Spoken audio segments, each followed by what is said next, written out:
햇빛은 우리 피부에 어떤 영향을 줄까요? 자외선은 눈에 보이지 않지만 피부 깊숙이 침투해 주름, 기미, 탄력 저하까지 일으킬 수 있습니다. 그래서 우리는 선크림을 바릅니다. 그런데 이상하죠? 피부를 보호하려고 발랐는데 오히려 트러블이 생기고 건조해지고 자극이 느껴진다? 혹시 선크림 제대로 쓰고 계신가요? 오늘 영상에서는 선크림의 성분부터 바르는 타이밍, 올바른 세안법까지 피부과 전문 지식 기반으로 완전히 정리해드립니다.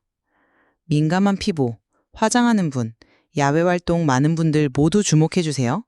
지금부터 선크림에 대해 제대로 알고 피부를 지키는 방법 시작합니다.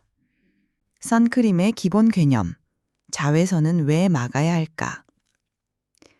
햇빛은 비타민 D 합성과 생체 리듬 조절 등 긍정적인 영향을 주기도 하지만 동시에 피부 노화, 색소 침착, 주름, 피부암까지 유발할 수 있습니다. 자외선은 UVA, UVB, UVC로 나뉘는데요. UVA는 파장이 길어서 피부 깊숙한 진피층까지 침투합니다. 콜라겐을 파괴하고 탄력 저하와 주름을 유발하죠.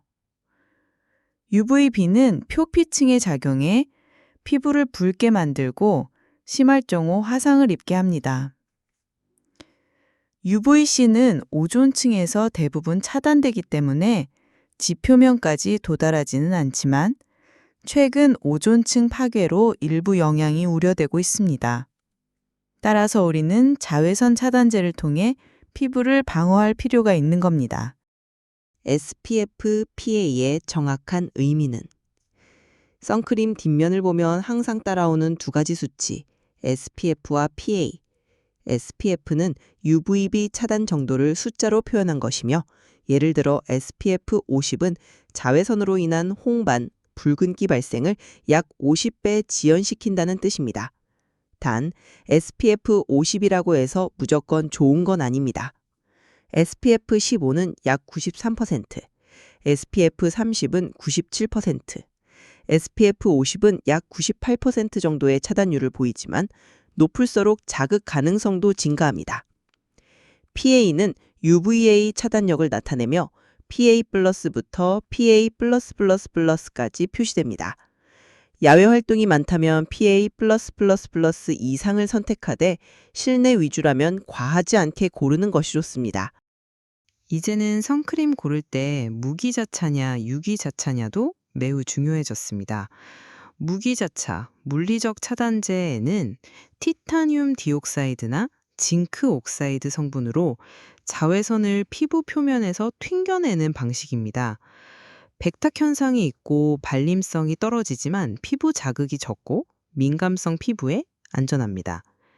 유기자차, 화학적 차단제는 자외선을 흡수해 연로 전환시키는 구조입니다.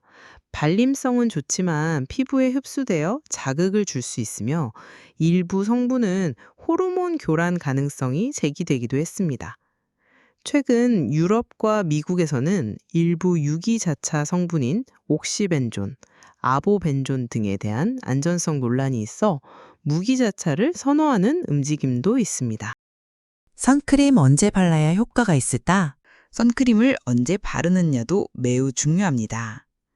유기자체는 자외선 흡수 후 차단 작용이 생기므로 바르고 나서 20분, 30분 뒤부터 효과가 나타납니다.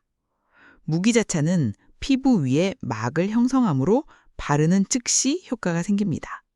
따라서 유기자차는 외출 최소 30분 전에, 무기자차는 외출 직전에 바르는 것이 맞습니다. 바르는 순서와 양, 대부분 틀리게 사용한다?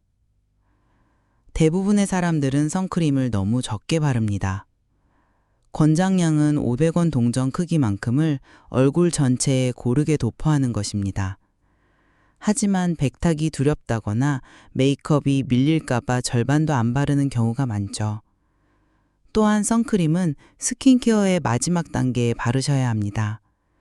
보호막 역할을 해야 하므로 스킨, 로션, 크림, 선크림 순이 맞습니다.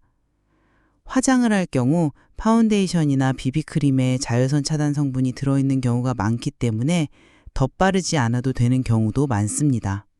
선크림은 2시간마다 덧발라야 제대로 된 차단 효과를 유지할 수 있습니다. 특히 땀을 많이 흘리거나 물놀이를 할 경우에는 워터프루프 기능이 있는 제품을 사용하고 물에 젖은 후에는 반드시 재도포해야 합니다. 그렇다면 지울 때는 일반 선크림은 폼 클렌징만으로도 충분히 제거됩니다. 워터프루프 제품은 세정력이 높은 폼 클렌징이나 클렌징 팜을 쓰는 것이 좋지만 오일 클렌저는 꼭 필요하지 않습니다. 이중세안, 오일 플러스 폼을 습관적으로 할 경우 오히려 피부 장벽을 약하게 만들 수 있습니다. 정리하면 일반 선크림은 폼으로 한 번만 꼼꼼히, 메이크업이 진할 경우에만 이중세안 해주세요.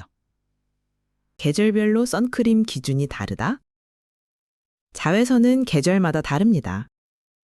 여름철엔 자외선 지수가 매우 높기 때문에 야외 활동이 20분 이상이면 선크림을 바르는 것이 필수입니다. 겨울철은 자외선 강도가 약해지므로 야외 활동이 40분 이상일 때만 바르셔도 충분합니다. 따라서 출퇴근처럼 햇빛 노출이 짧은 시간이라면 피부가 예민하신 분들은 선크림을 생략해도 됩니다. 선크림은 언제, 누구에게 필요할까? 결론적으로 선크림은 모든 사람이 항상 발라야 하는 제품이 아닙니다. 피부가 예민하거나 건조한 분들은 무리해서 바르기보다 차단 모자, 긴 소매, 그늘 활용과 같은 물리적 차단을 병행하거나 대체하는 것도 좋습니다. 또한 실내에서 하루 종일 근무하거나 자외선 노출이 적은 생활을 하시는 분들은 굳이 매일 바르지 않으셔도 피부 건강을 해치지 않습니다. 그 대신 외출 전에는 반드시 필요할 수 있으니 상황에 맞게 선택적으로 사용하세요. 햇빛은 피부에 이롭기도 해롭기도 합니다. 선크림은 그 해로움을 막기 위한 수단이지만 무조건 많이 바른다고 좋은 것은 아닙니다.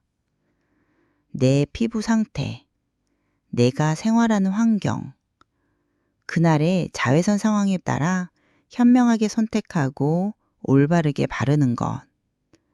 그것이 피부 건강의 첫걸음입니다. 오늘 내용이 도움이 되셨다면 좋아요와 구독 꼭 눌러주시고요. 주변에 선크림 바르기 헷갈려 하시는 분들 계시면 이 영상 공유 부탁드립니다. 다음에도 더 정확하고 유익한 건강 정보로 찾아뵐게요. 감사합니다.